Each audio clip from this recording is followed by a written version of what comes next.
Hello everyone, welcome to the light mode. आज आपको IBPS RRB PO prelims 2019 memory based paper 1 का solution complete discussion बोलिए, complete solution बोल लीजिए, वही मैं करवाने वाला हूँ। पूरा 40 का 40 क्वेश्चन कल मैंने जो टाइम बॉन्डिंग में आपको करवाया था 25 से 26 मिनट में, उसी का कंप्लीट डिस्कशन होने जा रहा है। तो आप हमारे साथ बने रहिए पेपर 1 सॉल्यूशन में। क्यों बहुत है कि IBPS 2019 में जो पेपर हुए थे वो 8 शिफ्ट में हुए थे। तो हमारे पास जितने भी मेमोरी बेस्ड हैं जो हमने बना के रखे थे उसी का हम डिस्कस कराने जा रहे हैं। अभी आप पेपर 1 समझ लिए, पेपर 2 भी हम लेकर के आएंगे। तो कल जो हुआ था डिस्कशन उसी का ये कंप्लीट डिस्कशन है। तो हमारे साथ बने रहिए। मैं इस वीडियो में आपको बताने वाला हूँ कि कौन सा ऐसा क्वेश्चन है जहाँ पे आप फंसने वाले हैं। हो सकता है वहाँ पे फंस जाएंगे आप, तो क्या अप्रोच लगाना चाहिए, कहाँ से स्टार्ट करना चाहिए। तो जी हाँ, हमारे साथ बने रहिए। तो क्वेश्चन नंबर 1 से 5 में सिलॉक्स का क्वेश्चन दिया हुआ है, स्टेटमेंट दिया हुआ है, 2 स्टेटमेंट है, 2 या 3 स्टेटमेंट है और उसके बाद 2 कंक्लूजन है। आपको डिसीजन लेना है इसमें कि कौन सा कंक्लूजन गलत है या कौन सा कंक्लूजन सही है। तो जैसे आप देख रहे हैं क्वेश्चन 1 स्टेटमेंट दिया हुआ है, 3 स्टेटमेंट है। Only a few places are home, all places are homes is office, no office is building. Conclusion दिया हुआ है। तो सिलॉक्स में मेन क्या है कि हमारा जो वेन डायग्राम होना चाहिए वो वेल स्ट्रक्चर्ड होना चाहिए। बहुत सारी जगह आप देखेंगे वेन डायग्राम नहीं बना पाते हैं, ओनली अ फ्यू वाला वेन डायग्राम, सम नोट वाला वेन डायग्राम। तो डायग्राम पूरा क्लियर होना चाहिए जिससे हम आंसर निकाल सकें। तो जैसे आप डायग्राम ये देख रहे हैं, only a few places are home, all home is office, no office is building. Diagram ये हो गया। कंक्लूजन देख लीजिए, all palace is home is a possibilities. Palace यहाँ पे है, होम यहाँ पे है। जब स्टेटमेंट पे ये बोल रहा है आपको कि only a few places are home है, तो जाहिर सी बात है कि अगर मान लीजिए ओनली अ फ्यू, कुछ ही बच्चे ग्रेजुएट हैं, तो डैट मीन्स कि कुछ बच्चे ग्रेजुएट नहीं भी हैं।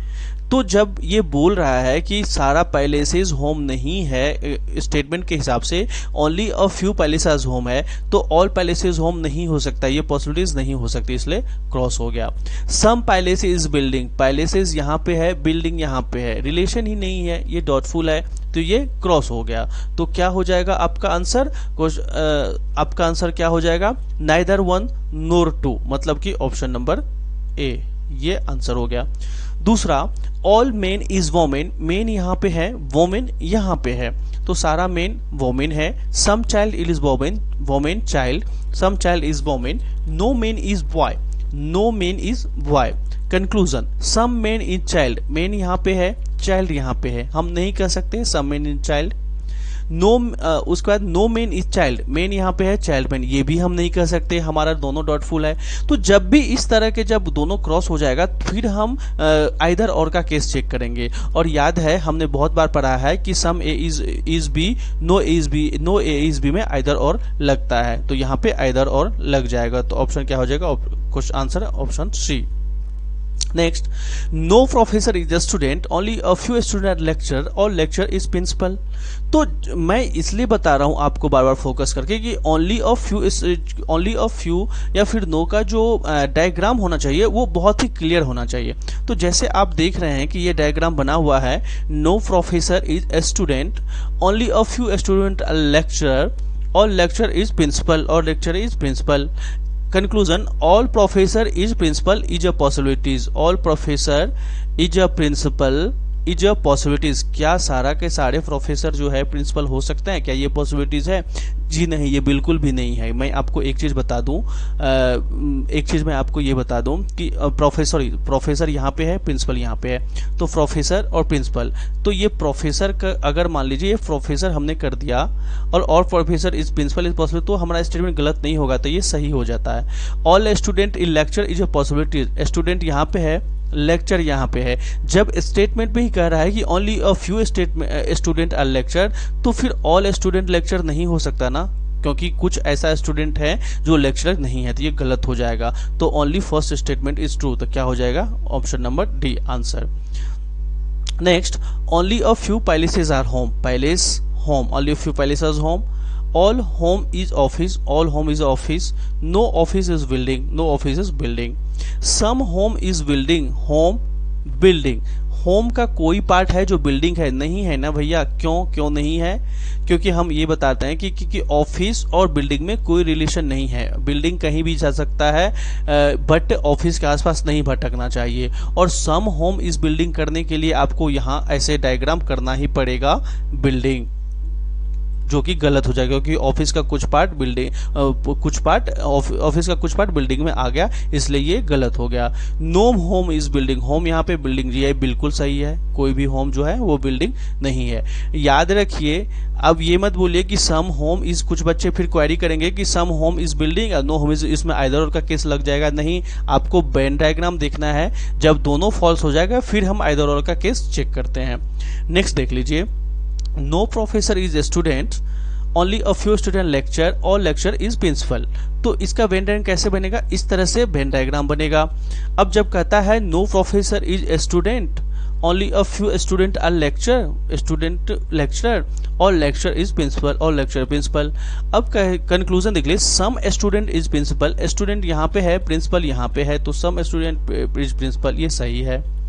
अब सम लेक्चर इज प्रोफेसर, लेक्चर यहाँ पे है, प्रोफेसर यहाँ पे है, तो ये डॉटफुल हो जाएगा ना, तो ये गलत हो जाएगा ना। क्यों?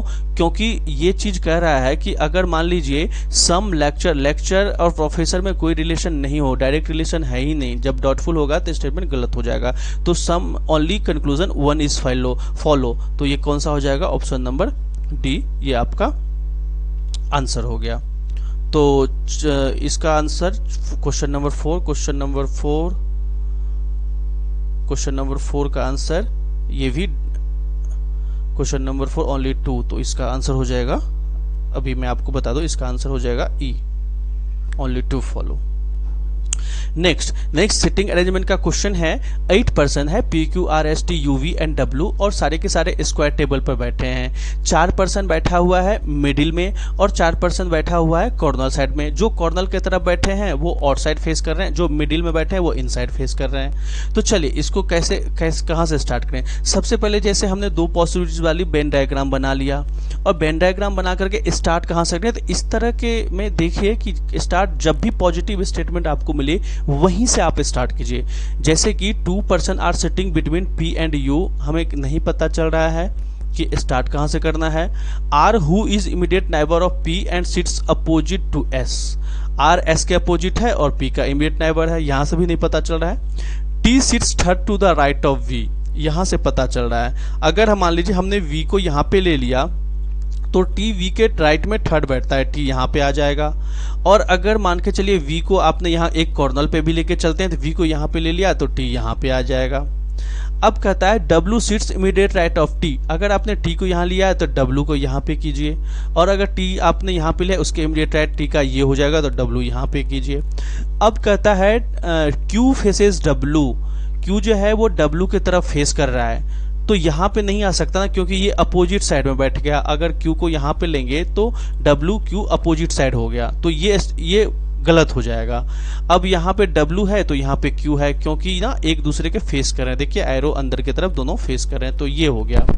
अब इसी से ये कट गया। अब कैसे कट गया? आपको पता है कि W और Q अपोजिट अगर हो जाएंगे, बट को ये बहुत ही मायने रखता है। कभी कभी कंफ्यूजन आ जाता है अपोजिट और फेसेस में, जो हम गलत कर देते हैं। ध्यान रखिए अपोजिट और फेसेस बहुत ही क्लोज चीज है कि आप कहाँ गलती कर पाएंगे। आपको लगेगा कि हमने पजल बना लिया, लेकिन अपोजिट को फेसेस और फेसेस को अपोजिट अगर आप कर देंगे तो वहीं पे गलत हो जाएंगे। तो ध्यान रहे, बस इस हम 3 स्टेटमेंट ले लिए। अब 2 person are sitting between P and U, तो 2 पर्सन पी और यू, और पी को वहां पे बैठाना है जहां पे आर उसके साथ बैठे। पी को हम यहां पे नहीं बैठा सकते क्योंकि आसपास आर नहीं आ सकता, यहां भी हम नहीं बैठा सकते क्योंकि यहां आसपास नहीं है। पी को अब यहां पे बैठाना है जहां, मान लीजिए पी को हमने यहां पे बैठा लिया, आर को यहां पे बैठा, क्योंकि दोनों एक दूसरे के पड़ोसी हैं, नाइबर हैं। अब एक चीज ये कहता है कि P जो है वो P और U के बीच में 2 पर्सन है, तो अगर आपने P को यहाँ पे लिया तो 1 और 2 छोड़ करके U यहाँ पे बैठ जाएगा। उसके बाद कहता है कि R who is neighbour of P and sits opposite to S, S जो इसके अपोजिट में बैठेगा, ये अपोजिट हो गया ना, आर और एस अपोजिट बैठ गया, तो ये आपका बन गया ये। अब यहाँ पे देख रहे हैं जब भी हम बनाएंगे दो पॉसिबिलिटी से बनाएंगे, और अपोजिट, हु, विच, फेसेस, ये सब है, बहुत ही खास ख्याल रखना आपको। विच, अब क्वेश्चन देखते हैं, which among the following is opposite to T, T यहाँ पे बैठा है, उसके अपोजिट यू बैठा है, तो ये आंसर हो गया आपका। How many person sitting between P and V when counted from left of P, P कहाँ पे बैठा है, यहाँ पे, उसका लेफ्ट कहाँ हो जाएगा, इस साइड हो जाएगा लेफ्ट, तो P और V के बीच में तो 1 2 3 तीन बंदे बैठे हुए हैं, तो यहाँ हो जाएगा, चाहे लेफ्ट हो चाहे राइट हो, यहाँ तो तीन ही बैठा है, तो ये आंसर हो गया। What is the position of Q with respect to R, R के रिस्पेक्ट में Q का पोजीशन पूछ रहा है, तो R जो है वो बाहर की तरफ दिख रहा है, तो उसके इमीडिएट लेफ्ट में Q बैठा है, तो इमीडिएट लेफ्ट हो गया, V answer. Who among the following person sits third to the right of Q, Q के राइट में थर्ड है, 1 2 3 S बैठा हुआ है, तो ये आंसर हो गया आपका। Four of the following are like a certain way based form a group. Find the one which does not belong to that group. चार है, एक जैसे Q R S T U। हम देख रहे हैं Q के अलावा सारे के सारे कॉर्नर की तरफ बैठे हैं और बाहर की तरफ फेस कर रहे हैं, तो Q आपका आंसर हो गया। नेक्स्ट, इस तरह से कोडिंग डिकोडिंग, ओल्ड पैटर्न का कोडिंग डिकोडिंग है, तो मैं आपको बस इसमें डायरेक्ट आपको ये तैयारी कीजिए कि आराम से आप ना डायरेक्ट कोड निकाल सके, कि जैसे लेफ्ट राइट सेंटर। अब देखिए कहीं पे रिपीटेड वर्ड को देखिए, लेफ्ट राइट सेंटर कहीं है, लेफ्ट राइट सेंटर, जी हाँ, राइट और सेंटर हमें मिल गया, राइट और सेंटर हमें मिल गया। तो इन दोनों का कोड जो हमें, अगर हम मान लीजिए करेंगे, तो VONA यहाँ दोनों रिपीट हो रहा है ना, तो VO या NA ये दोनों का कोड हो जाएगा। अब लेफ्ट एक ही जगह है क्या, हाँ लेफ्ट एक ही जगह है, तो यहाँ YO लेफ्ट का कोड हो जाएगा। नेक्स्ट, अहिड विलो बिहाइंड, अब अहिड है कहीं पे, अहिड नहीं है, विलो बिहाइंड रिपीटेड है, चलिए विलो और बिहाइंड। अब यहाँ पे कोई वर्ड ऐसा होगा RA तो RA, LA तो LA, तो विलो बिहाइंड का क्या हो जाएगा, RA या फिर LA। एबव अब नहीं, यहां से चलते हैं, एहिड का कोड फिर क्या हो जाएगा, SA, एहिड का कोड क्या हो जाएगा, यहाँ पे नोट डाउन कर लेते हैं, SA। एबव सेंटर राइट, तो एबव का कोड क्या हो जाएगा, जब VO और NA हमने ले लिया है तो H ही बचाना, तो एबव का कोड हो जाएगा HA। अब बिहाइंड विलो एबव, तो एबव का HA, तो एबव का HA, ये एबव का आ ही गया, हमें HA एबव दो जगह रिपीट हो रहा है। What is the code for left, left का कोड हमने अभी निकाला YO निकाल दीजिए बस। अब behind will be written as, behind का कोड क्या हमने निकाला है, दो, RA या LA, तो आइदर A और C, ये हो गया आपका answer. What is the code for ahead, ahead का कोड हमने निकाला है ना SA, तो अहिड का कोड हो जाएगा ये SA। What does HA stand for, HA stand for above का कोड है, HA स्टैंड ये, तो D हो जाएगा। What is the code for centre, अब राइट सेंटर का हमें कोड नहीं मिला ना, VONA दो है, तो आइदर VO और ये ऑप्शन नंबर E हो जाएगा। तो जब भी कोडिंग डिकोडिंग को सॉल्व कीजिए, तो आप डायरेक्ट क्या इससे चलिए, मतलब कि आप कॉपी पे, अब जब हमारे पास तो यहाँ पे है तो हम कंप्यूटर में नोट डाउन कर रहे हैं, इसे हमें पता चल रहा है। प्रैक्टिस करते समय कॉपी में कैसे आपको करना है, मैं एक बहुत ही अच्छा तरीका बताता हूँ। आप फटाक ना लेफ्ट राइट सेंटर ये लिख लीजिए, जितने भी कोड दिए हैं, और इसको यहाँ पे राइट साइड में कोड करते जाइए और बना लीजिए, बस 1 मिनट का ही काम है, ज्यादा टाइम नहीं लगना है हमें। चलिए नेक्स्ट आ गया है 9% PQRSTUVWX were born on different months, जनवरी से लेकर के और नवंबर में।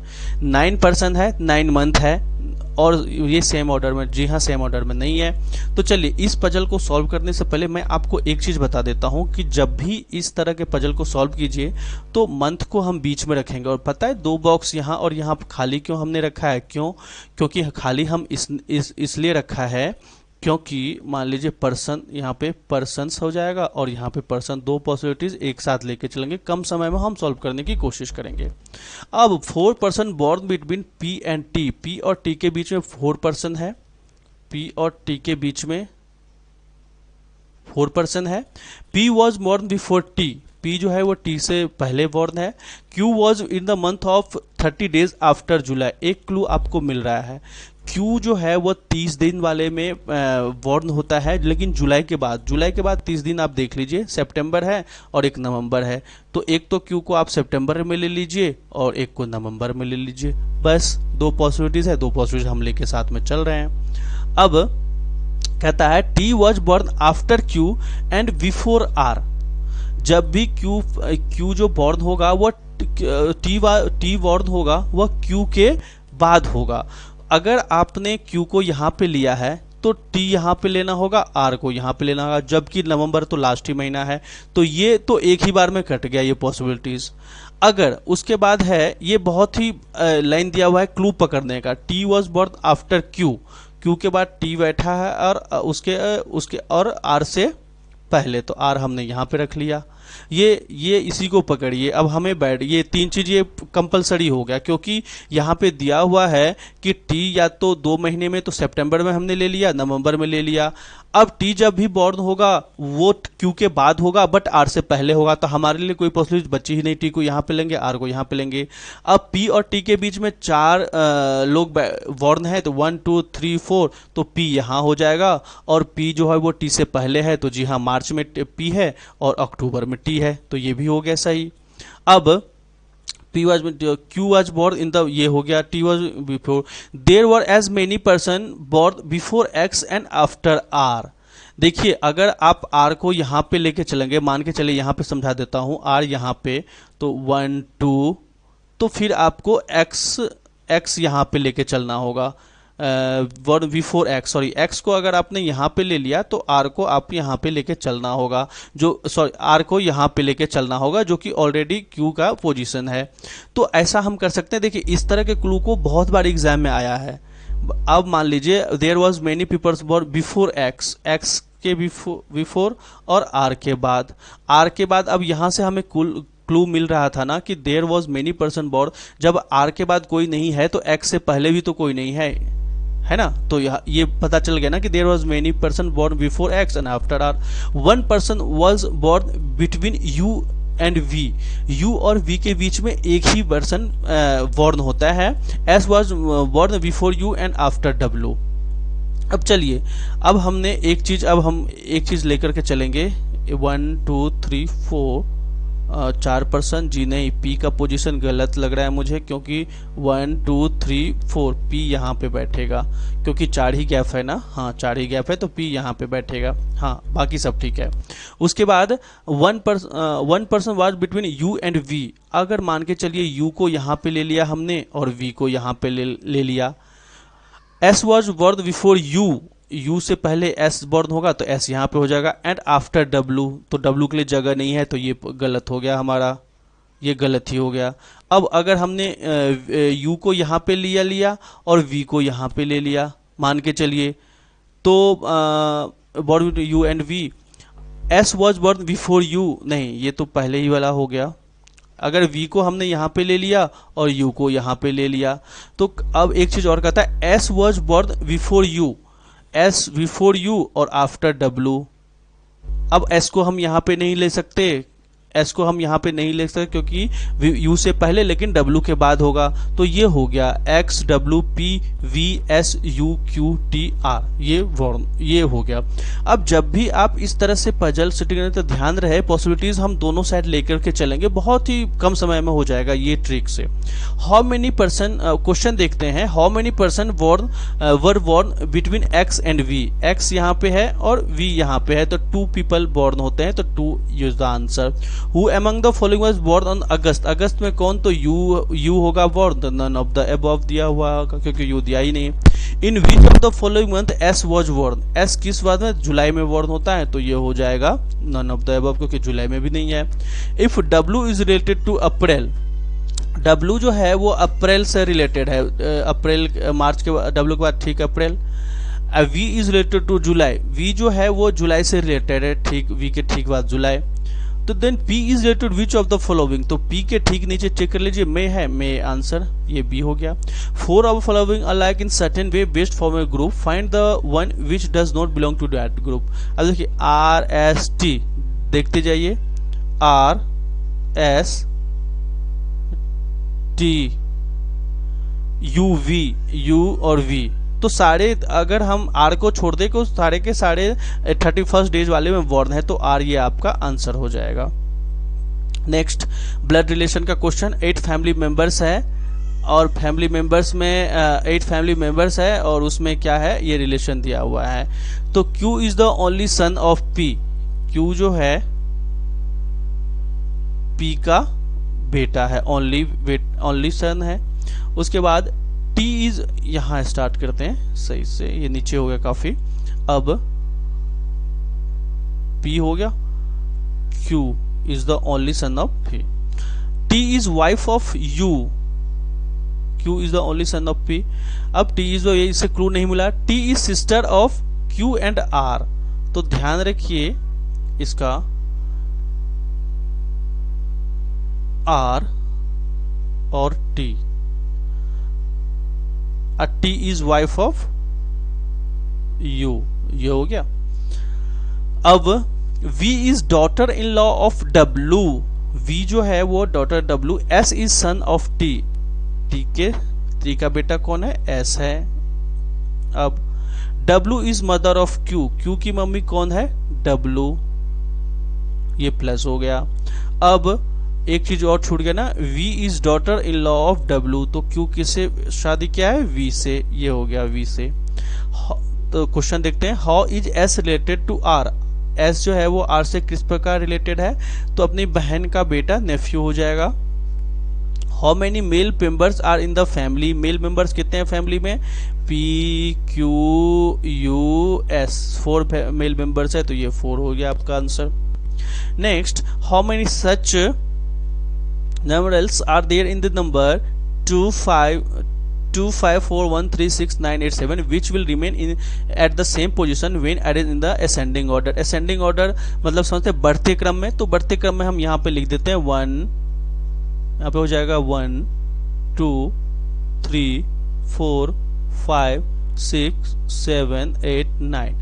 नहीं, ये लग गया एक 8 और 8, ये नहीं 6 और 6 3 5 1 4 4 3 5 2, नहीं तो बस 2 है, तो 2 ये आंसर हो गया 2। How many pairs of letters are there in the word education which many letters between them in the word has a. अब गिनती कीजिए इस तरह से, तो याद रखिए, स्टार्ट करते हैं। E F G H I J K L M नहीं है। D E F G H I, ये एक हो गया। D E F G H I J K नहीं है। U V W X नहीं है। C D E F G H नहीं होगा। C D E F G H नहीं होगा। A B C D E S T U V W नहीं, I J K O P नहीं होगा। M N O, तो यहाँ M, ये 2 हो गया। N O P Q R S T U V नहीं होगा। M N O P Q R ये नहीं भी। I J K L M N नहीं है। S T U V W X नहीं है।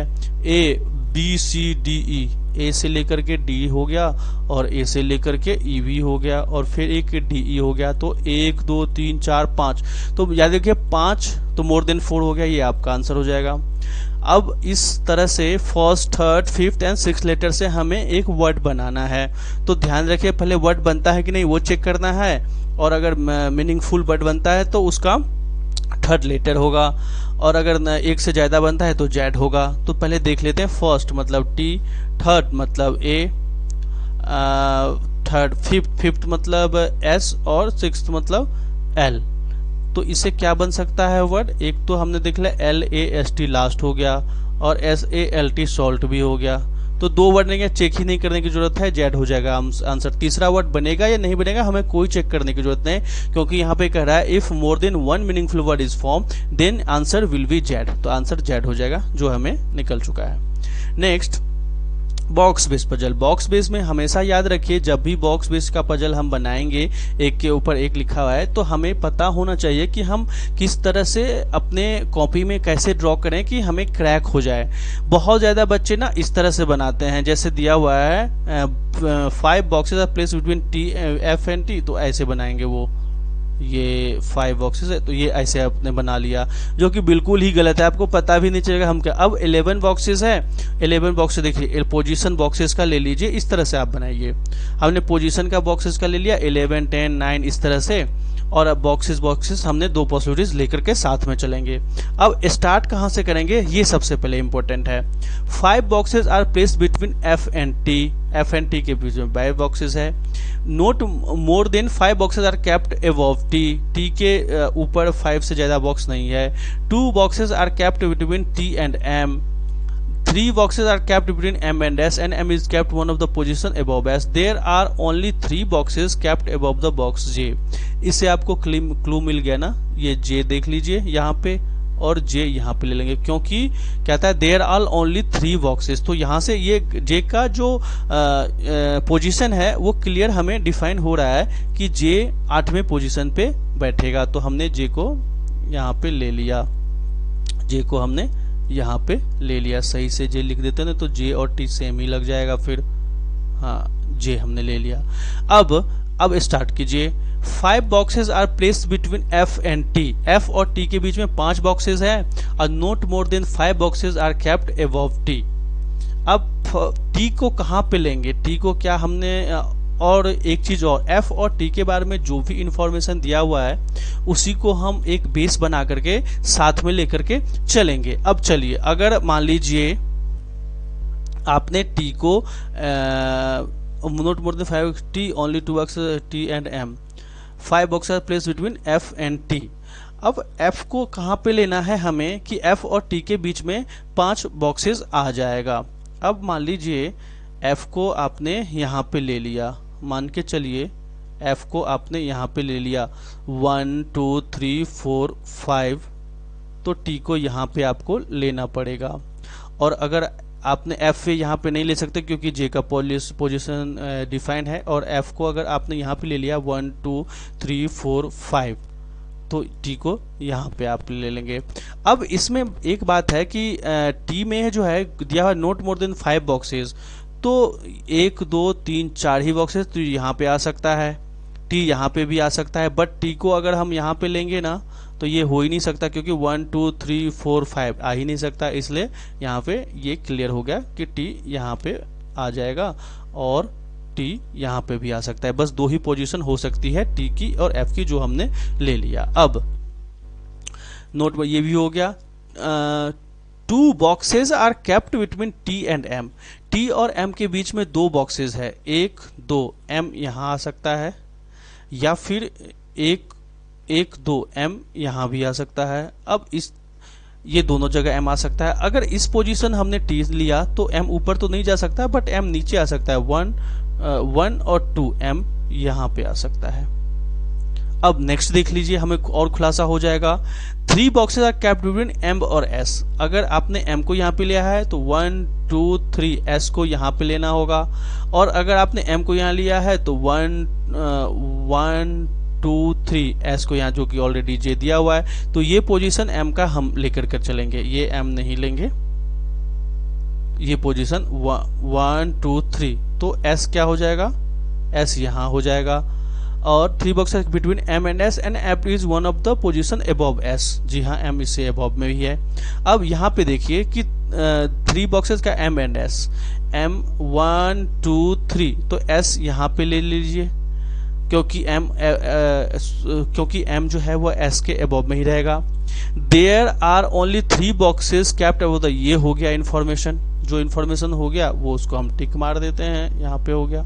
Only 1 box is kept between R और S। R और S के बीच में एक ही बॉक्स है, तो एक नहीं R यहाँ पे आ जाएगा, और S को आपने यहाँ पे ले लिया है तो 1 नहीं R यहाँ पे आ जाएगा।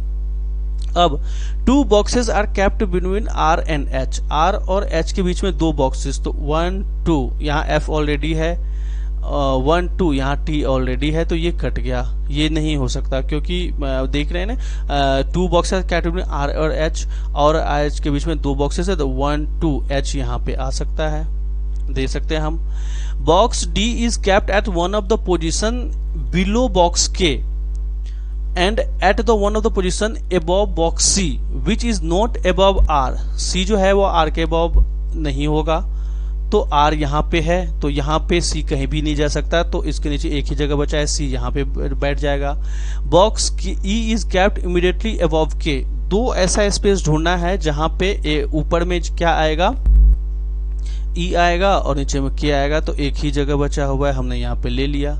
अब box D is kept one of the position willow box के यहाँ पे है तो डी यहाँ पे आ जाएगा, उसके विलो में के है। One of above C, C के अबव में डी यहाँ पे, and at the one of position above C, C के अबव में डी, तो डी यहाँ पे आ जाएगा। तो ये बन गया, ये कट गया पॉसिबिलिटीज, ये बन गया हमारा।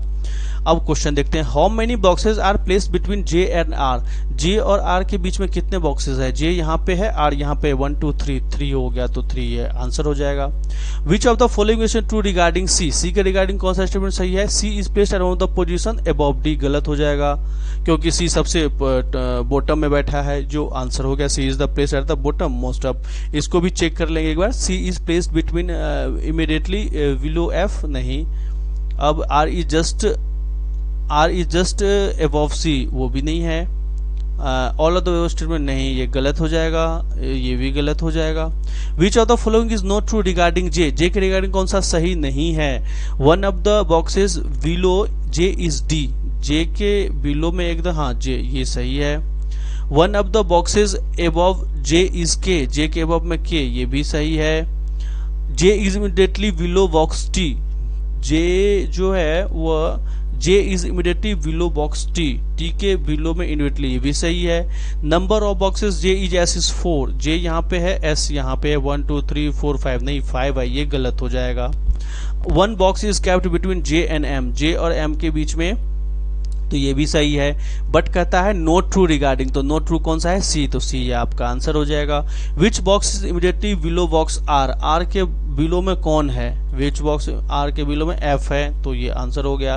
How many boxes are there between M and H, M और एच के बीच में कितने बॉक्सेस है, एम यहाँ पे है और एच यहाँ पे है, नन बॉक्सेस, तो नन ये आंसर हो जाएगा आपका। नेक्स्ट, इनइक्वालिटी का क्वेश्चन काफी इजी होता है, इस तरह के इनइक्वालिटी डायरेक्ट रिलेशन दिया हुआ है, हमें कोई ड्रॉ करने की जरूरत नहीं है। अब देखिए P और C, C और P, P यहाँ पे है, C यहाँ पे है, और इसमें देख रहे हैं कि सब C is less than equal to L, equal to E, less than equal to R, less than equal to K, तो एक ही तरह से हमें पोजीशन लग रहा है कि C या तो less than equal to P, C या तो लेस देन है P से या फिर इक्वल टू है, जो कि दोनों में दिया हुआ है, तो ये आइदर और का केस लग जाएगा, आइदर और मतलब सी आंसर। H और W, H यहाँ पे है, W वहाँ पे है, तो तीन साइन है, greater than, equal to, greater than equal to, तो ये साइन हो जाएगा, तो W इज ग्रेटर, ये सही हो जाएगा। G और H, G यहाँ पे है, H यहाँ पे है, तो अब तीन साइन है, greater than, less than equal to, sorry less than equal to, less than equal to, तो फिर ये आंसर, ये तो ये दोनों ये सही हो जाएगा क्योंकि G जो है वो H से तो बड़ा है, ठीक है, तो ये आंसर हो जाएगा। तो बोथ कंक्लूजन, तो ये हो जाएगा आपका आंसर इसका। नेक्स्ट Q यहाँ पे है और D यहाँ पे है, तो देख लीजिए यहाँ पे D जो है वो Q से, जी हाँ बिल्कुल, Q बड़ा हो, सॉरी D जो है वो Q से Q यहाँ पे अगर हम मान के चलें greater than equal to, greater than, तीन साइन है तो ये ग्रेटर देन का वैल्यू होगा जो ठीक है, तब ये सही हो जाएगा। C और A, C यहाँ पे है और A यहाँ पे है, तो जब भी इस तरह के साइन दिखे आपस में कंट्रोवर्सी वाला कि ये ग्रेटर देन लेस देन है, तो वहाँ पे क्रॉस हो जाता है, कोई रिलेशन बनेगा ही नहीं, इसलिए गलत हो जाएगा वो, तो ओनली वन फॉलो, तो ये ऑप्शन ए हो गया। अब S और B, S यहाँ पे है और B यहाँ पे है, तो ये गलत हो जाएगा क्योंकि ये दोनों ना एक दूसरे के अपोजिट साइन है। F और E, F यहाँ पे है, E भी यहाँ, ये भी गलत हो जाएगा, क्योंकि यहाँ पे देख रहे हैं अपोजिट है ना, तो ये गलत हो जाएगा, तो नाइदर फॉलो करेगा, नाइदर वन नॉट टू, तो ये आंसर डी हो जाएगा, ऑप्शन नंबर डी। G यहाँ पे है और N यहाँ पे है, तो क्या हो जाएगा आंसर, ग्रेटर देन, तो G is less than equal to N, ये सही है। I यहाँ पे है और L यहाँ पे है, तो नहीं, ये गलत हो जाएगा। क्यों? क्योंकि अब जब भी ग्रेटर देन हो, इक्वल टू हो, ग्रेटर देन इक्वल टू हो और ग्रेटर देन हो, ये चार तरह के साइन दिख रहे हैं, तो ये आंसर होना चाहिए, जो कि I is greater than equal to L, तो ये गलत हो जाएगा। तो only one conclusion is true, that means की ऑप्शन नंबर ए। अब ये सिटिंग अरेंजमेंट का क्वेश्चन है, 12 पर्सन है पैरेलल रोज में कंटेनिंग 6 पीपल ईच साइड। इस तरह के क्वेश्चन को जब भी आप सॉल्व कीजिए तो याद रखिए कि जो वेन डायग्राम होना चाहिए आपका, वेन डायग्राम बोलें या फिर जो ड्रॉ होना चाहिए, बहुत अच्छी तरह से क्लियर में होना चाहिए और आपको एक ही साथ बैठा करके देखिए। ऐसा नहीं कि आपने यहाँ पे ये बैठा दिया है इसको किसी दूसरे को यहाँ पे, तो दो पॉसिबिलिटी हम साथ में लेकर चलेंगे तो चाहे तो 6 पीपल यहाँ पे लेंगे, 6 पीपल यहाँ पे लेंगे, एक ये हो सकता है। तो चलिए हम आपको बताते हैं कि कैसे इसे सॉल्व करना है। तो जब भी हम देख लीजिए, अब रो 1 में कौन कौन बैठा हुआ है, सारे के सारे साउथ की तरफ फेसिंग कर रहे हैं, तो ये 1 हो जाएगा रो 1, और ये हो जाएगा ये 2, ये नॉर्थ की तरफ फेसिंग कर रहे हैं। रो 1 में PQRST एंड U बैठा हुआ है और रो 2 में ABCDE एंड F बैठा हुआ है। तो चलिए इसको सॉल्व करते हैं इन्फॉर्मेशन, अकॉर्डिंग टू इन्फॉर्मेशन। अब P faces D, U does not face A, who sits left to the E but not immediate left, R sits at one of the ends and diagonally opposite to B। अब एक clue मिल गया, R जो है वो south की तरफ बैठेगा और कोई एंड साइड में बैठेगा। अगर मान लीजिए R को आपने यहाँ पे ले लिया तो B को यहाँ पे ले लीजिए, या फिर अगर आपने यहाँ को R को यहाँ पे लिया तो B को यहाँ पे ले लीजिए। ये दो ही पॉसिबिलिटीज इसमें हो सकती है, यही दो पॉसिबिलिटीज बन सकता है। अब 3 person sits between B and F, V और F के बीच में 3 लोग बैठे हैं, तो हमने V F, अगर आपने B यहाँ पे F यहाँ पे ले लीजिए, और अगर आपने B यहाँ पे लिया है तो F यहाँ पे ले लीजिए, बस। Who does not faces U, U यहाँ नहीं हो सकता F की तरफ, U अगर F यहाँ पे तो U यहाँ नहीं हो सकता। अब नेक्स्ट देखिए, C sits immediately left to D, तो A से लेकर के F तक क्या होता है, नॉर्थ में बैठता है। अगर आपने यहाँ पे C sits immediate left to D, D को अगर आपने यहाँ पे बैठाया तो C यहाँ पे बैठेगा D, but does not faces S। क्या है कि C जो है वह S की तरफ फेस नहीं करेगा, तो यहाँ पे S नहीं हो सकता।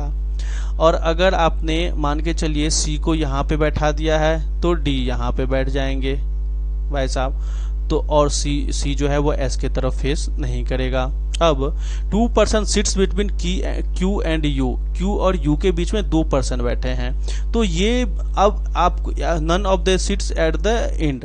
अब देखिए Q और U को यहाँ नहीं बैठ सकता, Q या U यहाँ बैठ सकता है, यहाँ बैठ सकता है। अब ध्यान दीजिए, जब यहाँ नहीं बैठ सकता है तो एक पर्सन को यहाँ पे बैठाना होगा और एक पर्सन को यहाँ पे बैठाना होगा, तो हम U को यहाँ पे लेके चलते हैं और Q को यहाँ पे लेकर के चलते हैं। 2 पर्सन बैठा हुआ Q और U के बीच में, none of the sits at the end नहीं पे बैठा है। अच्छा, अब एक चीज है यहाँ पे, क्या हमें क्लू मिल रहा था कि अब देखिए U does not face A, U को यहाँ पे बैठा है तो A तो ऑलरेडी बैठा है, चलिए F की तरफ फेस नहीं कर रहा है। P फेसेस D, अगर आपने D को यहाँ पे बैठाया है, D को यहाँ पे बैठा है तो यहाँ पे सामने में क्या P होना चाहिए, तो ये यहाँ D नहीं बैठ सकता, तब फिर D को आप एक ही पोजीशन में बैठा, D को यहाँ पे बैठाइए और फिर C को यहाँ पे बैठा दीजिए। अब पहले वाला ही पॉसिबिलिटी से हम चलते हैं साथ में लेकर के, और D के सामने कौन बैठा है, तो P बैठा है, तो P को हमने यहाँ पे रख दिया। अब U does not face A, U ये भी नहीं है। अब एक इन्फॉर्मेशन ये दिया हुआ है E के बारे में, E के बारे में क्या दिया हुआ है, U does not face A, who sits left to E but not immediate left। E को अगर हमने यहाँ पे ले लिया, A को यहाँ पे ले लिया, तो हमारा ये गलत हो जाएगा। क्यों गलत हो जाएगा, क्योंकि A E के लेफ्ट में बैठा है और इससे क्या साबित होता है, E जो है वो A के लेफ्ट में बैठा है, तो ये गलत हो जाएगा। अब यहाँ पे A को हमने यहाँ पे ले लिया और E को यहाँ पे ले लिया, इससे क्या होगा, हु सिट्स E जो A जो है वह E के लेफ्ट में बैठा है बट नॉट इमीडिएट लेफ्ट, तो ये हो गया। R sits one of the, ये हो गया फिर इन्फॉर्मेशन। अब हमें 2 चीज बच रहा है, S का पोजीशन डिसाइड करना है और S का पोजीशन और T का पोजीशन। हाँ, T भी नहीं बैठा, हाँ S और T दोनों का पोजीशन।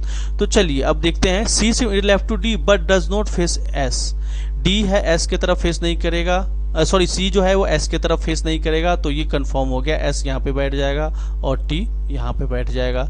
टी के बारे में कोई इन्फॉर्मेशन दिया हुआ है, the one who faces T sit second right to A, एक राइट में सेकेंड पे सी बैठा, उसके सामने टी, तो ये हो गया, ये आपका बन गया।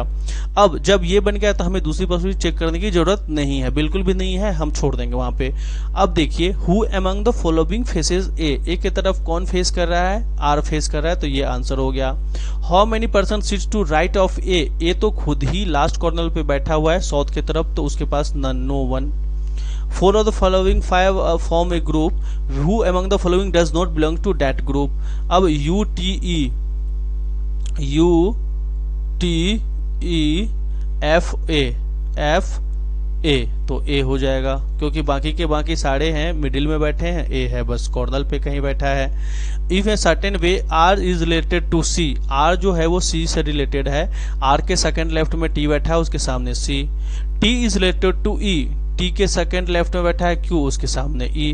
Then who among the following related to D, D से कौन रिलेटेड होगा, तो डी के यहाँ पे एफ, ये यू रिलेटेड हो जाएगा डी से, तो ये आंसर हो जाएगा, क्योंकि यू के सेकंड लेफ्ट में पी है, पी के सामने डी है। Who among the following sits third to the right of U, U के राइट में थर्ड कौन बैठेगा, तो who among the following sits third to the right of U, U के राइट में third, who among the following sits third to the right of U, U के right में third, U के right में third कौन बैठेगा, you के you इस तरह से बैठा है तो इसका राइट यहाँ पे हो जाएगा, यहाँ पे लेफ्ट आना चाहिए, क्योंकि sit third to the right of, क्योंकि यू खुद बैठा है। क्या हमारा पजल सही, एक बार हम देखिए, U does not face A, P faces D, who sits left but not, R sits there sits between B and F, 3% B और एफ के बीच बैठा है। Who does not faces U, कौन है, एफ जो है वो यू के तरफ फेस नहीं, ये गलत हो जाएगा ना, यहाँ पे Q होगा और यहाँ पे U होगा। क्यों, क्योंकि एक बात ध्यान दीजिए, F जो है U की तरफ फेस नहीं करेगा, तो Q यहाँ हो जाएगा, U यहाँ हो जाएगा। तो इससे क्या होगा, एक और था four of certain way, if a certain way R related to C, तो D किससे रिलेटेड होगा, Q से रिलेटेड होगा, ये डॉट यहीं लग रहा था, ये हो जाएगा आपका answer. Who among the following is third to the right of U, U के राइट में थर्ड कौन बैठा हुआ है, 1 2 3 क्यू बैठा हुआ है, तो ये आंसर हो जाएगा आपका क्यू।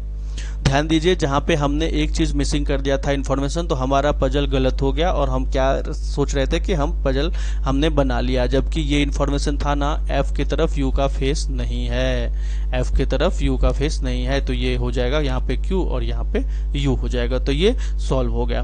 तो जी हाँ, ये आपको ये सेशन कैसा लगा, आप हमें जरूर फीडबैक दिए hi@lightmode.in पे, और हमें कमेंट कीजिए इस वीडियो के नीचे, और लाइक कीजिए, वीडियो को शेयर कीजिए। बहुत जल्द हम आपके पास IBPS RRB क्लर्क का भी मेमोरी बेस्ड लेकर के आएंगे, तब तक देखते रहिए लाइट मोड। आपको सारे एग्जाम के लिए all the best. Thank you for watching the session, bye bye.